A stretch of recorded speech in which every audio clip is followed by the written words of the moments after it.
Well, the UK government will recognise the state of Palestine unless Israel agrees to a ceasefire in Gaza.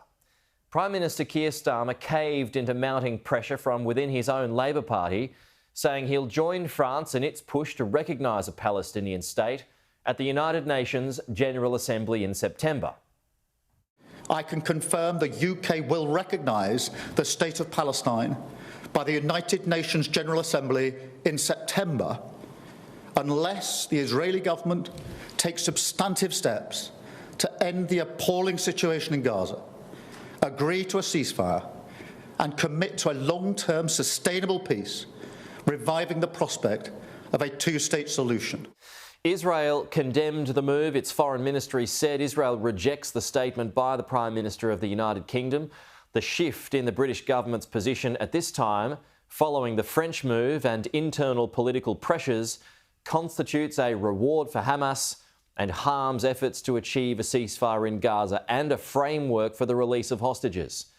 The US President Donald Trump agreed with Israel, saying he does not support the recognition of a Palestinian state. He was questioned on Air Force One as he returns to the United States. You know, you're rewarding Hamas if you do that, and I don't think they should be rewarded. So I'm not in that camp, to be honest. We'll let you know where we are, but I am not in that camp. Because if you do that, you really are rewarding Hamas, and I'm not about to do that. Let's go back to London now. John Craig has more from Downing Street.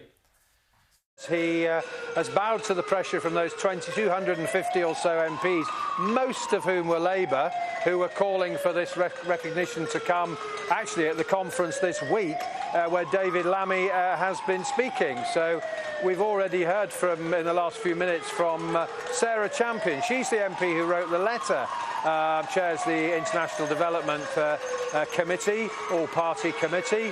And she's delighted, as you might expect, although she's a bit concerned about those conditions, 4 of them.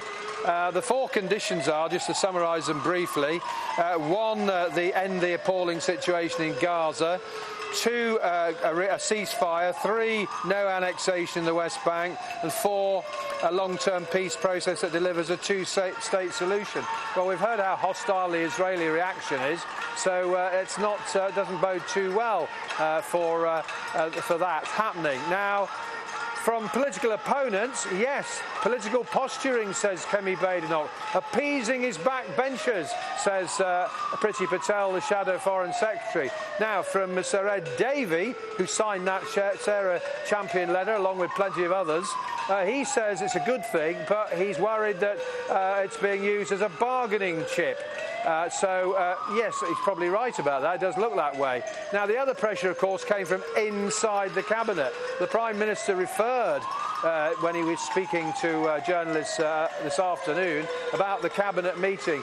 It's reported, it's estimated, that at least 7 Cabinet Ministers, including big hitters like the Deputy Prime Minister Angela Rayner and indeed the Foreign Secretary, were calling for this move. Then, of course, there was the pressure from Emmanuel Macron at the weekend, and he said that his country would recognise it at the General Assembly in September in New York, UN General Assembly. But it is significant that President Trump, who seemed to be getting on so well with the Prime Minister up in Scotland, as when he was asked, did the PM discuss it with you? We never did discuss it, he told reporters on Air Force One. The Prime Minister did call Benjamin Netanyahu today to tell him. He's also spoken to the King of Jordan. He's due to make more phone calls to try and sell this package.